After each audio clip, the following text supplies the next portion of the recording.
Welcome wherever you are in the world. You are watching The World Today. Here are the headlines. Ghana receives the first shipment of coronavirus vaccines in the COVID vaccine sharing initiative. Strengthening ties, U.S. President Joe Biden speaks to Canadian Prime Minister in his first bilateral meeting.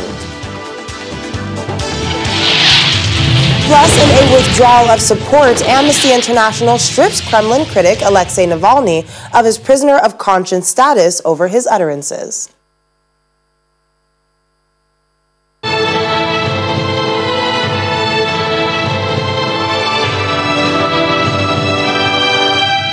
Hello again, I'm Akaite Afia in Lagos, Nigeria. Ghana has become the first country to receive COVID-19 vaccines through the COVAX Vaccine Sharing Initiative. It's a World Health Organization program to ensure that vaccines are shared fairly among all nations. As the vaccine arrived in Accra, the Ghanaian capital, the WHO and UNICEF in a joint statement described the feat as a momentous occasion. This is coming almost a year after the WHO first described the novel coronavirus as a global pandemic. But the delivery comes 8 months after the launch of the COVAX initiative. Shots are expected to begin from March 2nd and will prioritize health workers and others at high risk of infection. Joy News correspondent in Ghana, Fred Smith, spoke to my colleague Teniola Shobowale a while ago about what it means for the West African country. It is indeed significant considering that it's been almost a year since Ghana recorded its first case of the virus, and the country has been battling. We did quite well towards the latter part of last year by reducing the spread. But right after elections in December, we saw infections rising again. And now, as you mentioned, our cases are above 81,000 so far, with 584 deaths, as we have recorded. In the latest update, 486 persons contracted the virus. That's an improvement over what we've recorded in the last few weeks, but it's still a long way. So the delivery of this vaccine is quite crucial to ensure that persons who need the vaccines to protect themselves too. It is also crucial because in the recent surge, we are recording lots of symptomatic cases, and that wasn't the case when the virus started sometime last year. And so this is quite significant, and it's the reason why the health minister himself, together with officials of the WHO, the UNICEF, the EU representatives in Ghana, among other top officials, were at the Kotoka International Airport to receive the consignment as the plane touched down this afternoon. Meanwhile, the World Health Organization says the number of new coronavirus infections and deaths linked to the disease is continuing to fall. According to the Global Health Agency, 66,000 new deaths were reported last week, showing a 20% decline when compared with the previous week. And that brings us to our global update.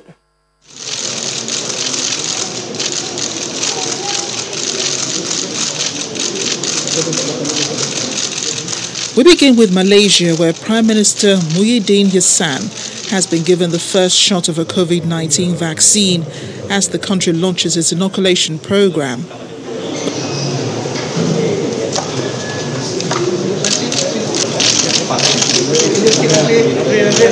Authorities hope the vaccination drive will rein in a spike in infections and help revive an economy that recorded its worst slump in over 2 decades last year.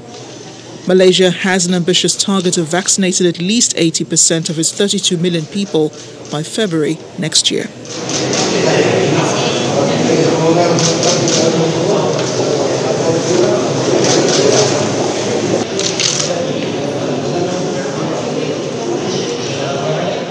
France says the COVID situation is worrying in about 10 regional departments, including the Paris Île-de-France area around the capital, and that the government is ready to take extra measures to limit infections. The observation was made by government spokesman Gabriel Attal. The Alpes-Maritimes Mediterranean coastal region around Nice on Monday announced a partial lockdown over the next 2 weekends. The government says it is doing all it can to avoid a new national lockdown.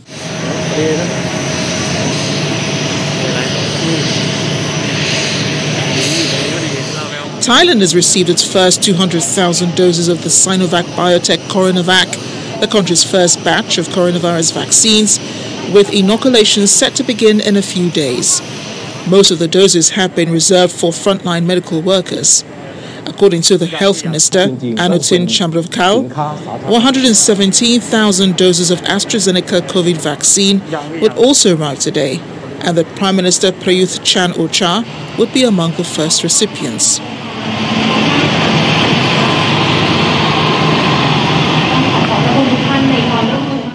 As the coronavirus continues to send ripples through German society, the lack of social contact in home office has taken a toll on people's mental health and well-being. People are now turning to pets such as dogs for emotional support. According to the German Kennel Club and animal shelters, there has been a significant increase in the demand for a canine companion for children who miss their friends, for the elderly who want some company, and for the young who want an excuse buddy.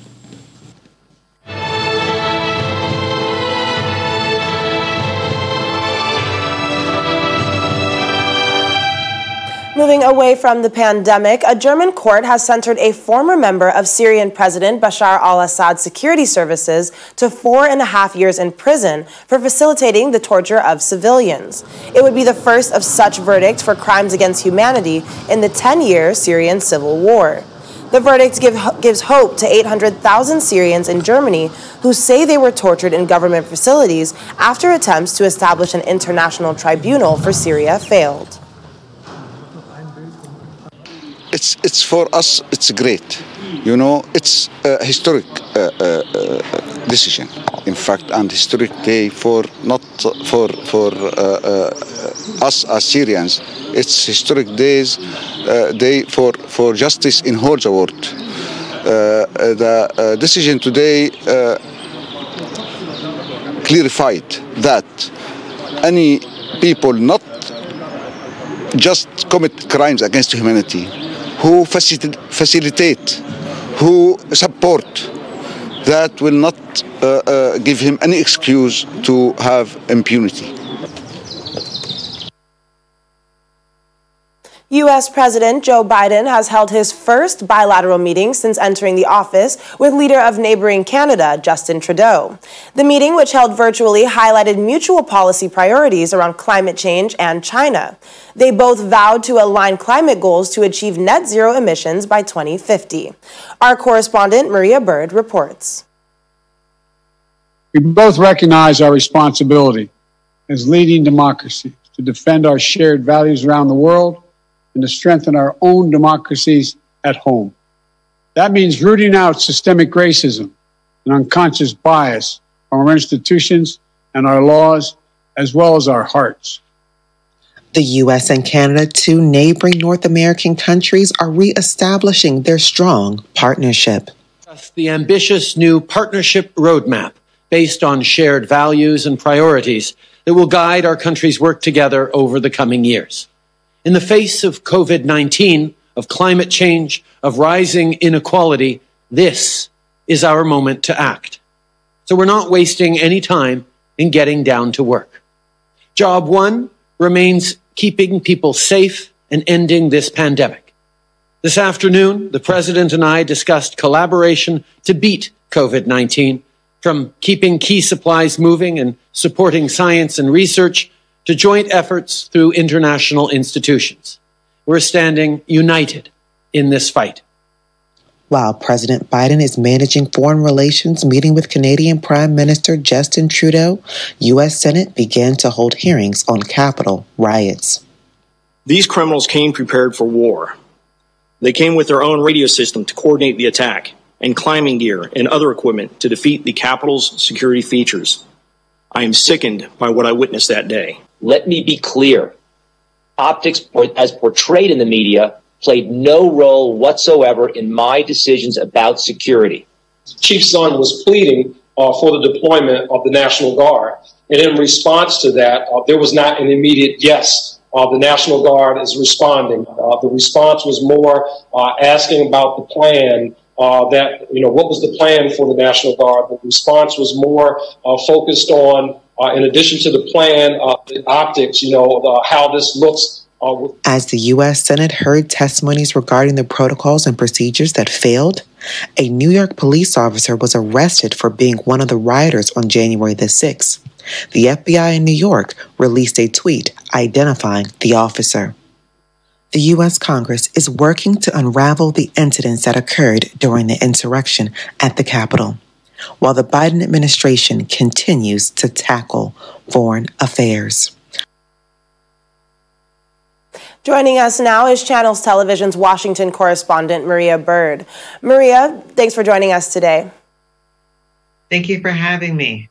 So, understandably, the first leader President Biden would be having a meeting with is Justin Trudeau because of shared history between the two countries and the fact that both countries are very good neighbors. But the discussion centered around climate change and China, two topics that President Biden talked about during his campaign. So, what was the meeting point for the two leaders regarding these issues? The meeting point is obviously reestablishing NATO. That's one of the meeting points. The other meeting point is to come back in agreement in partnership with Canada, U.S., and Mexico, and to resurge that relationship in a real meaningful type of way. Obviously, as you mentioned, climate change is a huge topic of discussion. As we know, we're being impacted here in the U.S. greatly. You saw Texas that went through that major storm, and that is as a result of climate change. We know, too, that they also are discussing ways to tackle the COVID-19 virus in a way that they can collaborate collectively to fight the virus. They also, as you all mentioned, systemic racism, being able to address those issues that exist, obviously, globally. And the third thing they're looking at is really, defense, having a strong defense system, being able to address community safety. And so they were really tackling, I think, most of the major issues that the U.S. obviously has been experiencing, but ones that Canada, being a bordering country, has also been feeling impacts of. And so it was a clear point to begin those conversations and to obviously begin to look back at many of those treaties that the U.S. has traditionally been a part of, such as NATO. Well, Maria, let's deviate a bit to talk about yesterday's probe into the Capitol riot on January 6th. 4 former security chiefs appeared before the House with apparently different accounts of knowledge of intelligence reports leading up to that day. So how believable were their accounts?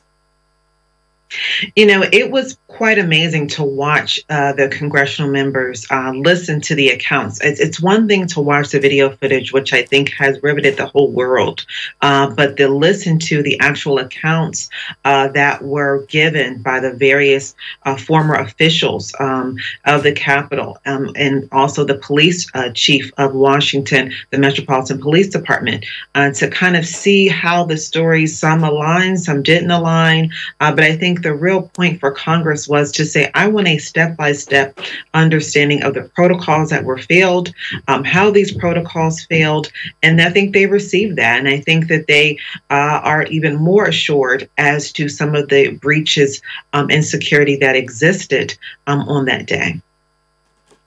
And how long is the probe expected to last, and then what happens from there? Well, this is the first hearing. We know the Attorney General for the U.S. has been confirmed, and we know there's a long set of work ahead of him. And so this is also going to be supporting some of that work, as we know that there are hundreds of individuals that have been arrested, those who are being charged with these crimes. And I think that the Congress is going to continue this process, whether it will be every day or it will be, a couple weeks from now. They will continue the process until they're able to hold someone accountable and really have a clear understanding as to where the breaches were, what happened, so this can be ensured to never happen again, and to address the systemic breakdowns that I think are existing and that we're beginning to find out. As we mentioned, there was a police officer for New York Police Department that was a part of the riots. And so there's some systemic issues that I think Congress is looking to get to the bottom of. All right. Well, Maria, thanks so much again for joining us today. Thank you for having me. You're still watching The World Today, coming up after the break.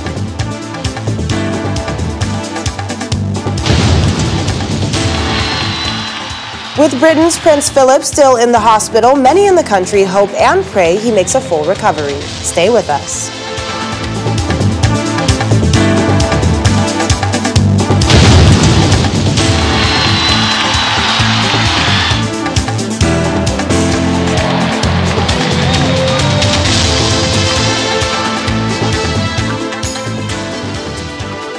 Welcome back. Golf champion Tiger Woods remains in the hospital following that terrible single-vehicle accident yesterday in Los Angeles. Country Sheriff Alex Villanueva says his injuries are not believed to be life-threatening and that no blood samples were drawn by investigators after he was rushed by the ambulance to the Harbor UCLA Medical Center. Video footage from the crash scene showed Woods' dark gray Genesis sport utility vehicle badly crumpled and lying on its side near the bottom of the hillside with its windows smashed. The 45-year-old Tiger Woods, a 15-time Grand Slam champion and one of the world's most celebrated sports figures, was the sole occupant of the car when it crashed at about 7:12 a.m. near the suburban communities of Rolling Hills Estates and Rancho Palos Verdes.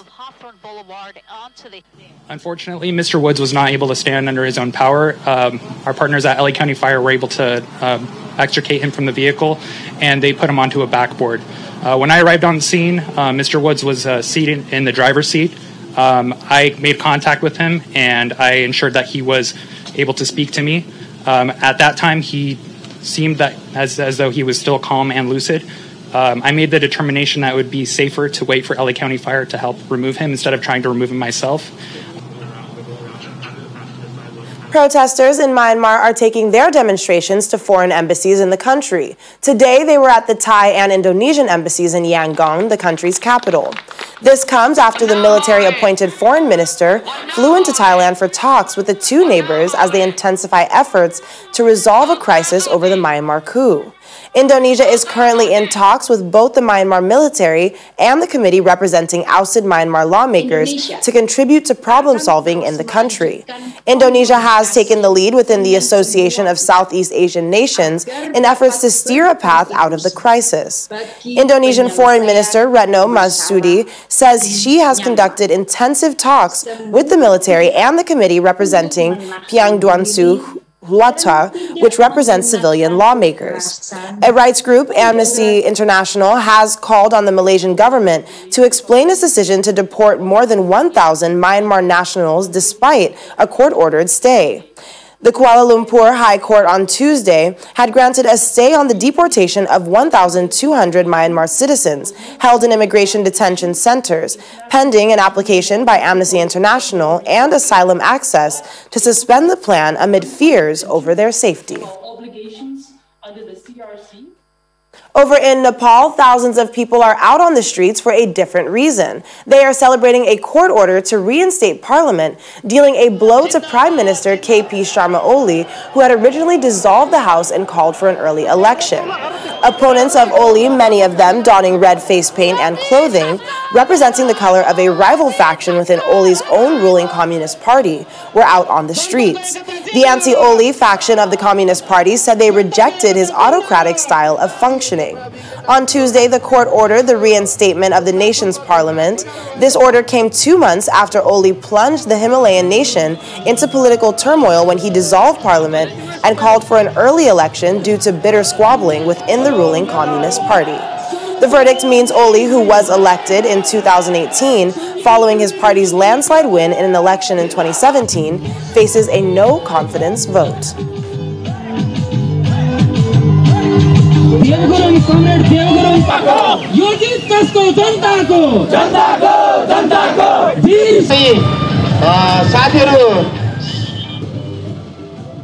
Russian opposition leader Alexei Navalny has been stripped of his prisoner of conscience status after Amnesty International says it was bombarded with complaints highlighting xenophobic comments that he made in the past and not renounced. Amnesty says they initially believed the request to delist Navalny was part of an orchestrated campaign to discredit President Vladimir Putin's most vocal critic and impede Amnesty International's calls for his release from custody. On review, however, Amnesty International says it concluded the comments made by Navalny some 15 years ago, including a video which appears to compare immigrants to cockroaches, amounted to hate speech, which was incompatible with the label prisoner of conscience. Alexei Navalny, who was almost killed in a nerve agent attack last year, is now serving a prison sentence widely seen as punishment for his opposition of activism and big splash investigations into the corrupt lives of Russia's rich and powerful.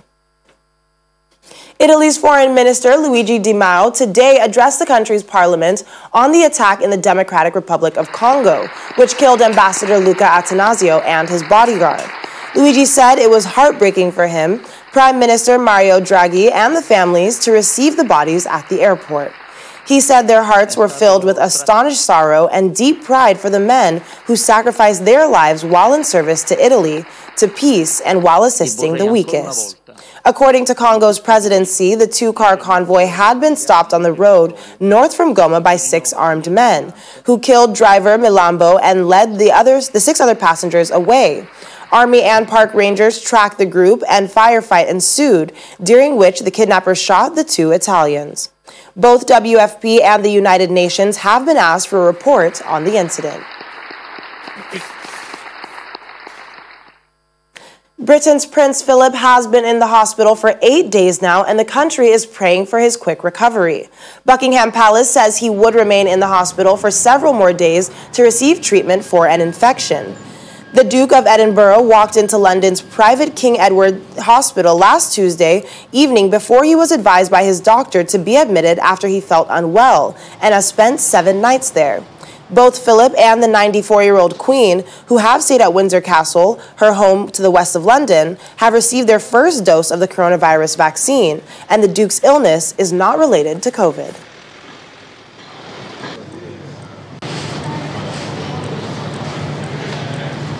Oh yeah, no, I totally wish him well. Absolutely, I'm pleased God he gets to 100, and he's done amazing jobs now so far. And it would be devastating if he didn't make it. So I wish him every good health, and yeah, I wish him well. He's not only been a great service to this country, but he's a family man, and you want everyone to be at home with their family at this time. Well, of course I am concerned, because it's part of my blood. I am from Greek origin too, so I wish him all the best. Well, definitely wishing him a speedy recovery. That is all for The World Today. Thanks so much for staying with us. I'm Akaite Afia. Have a great evening and stay safe.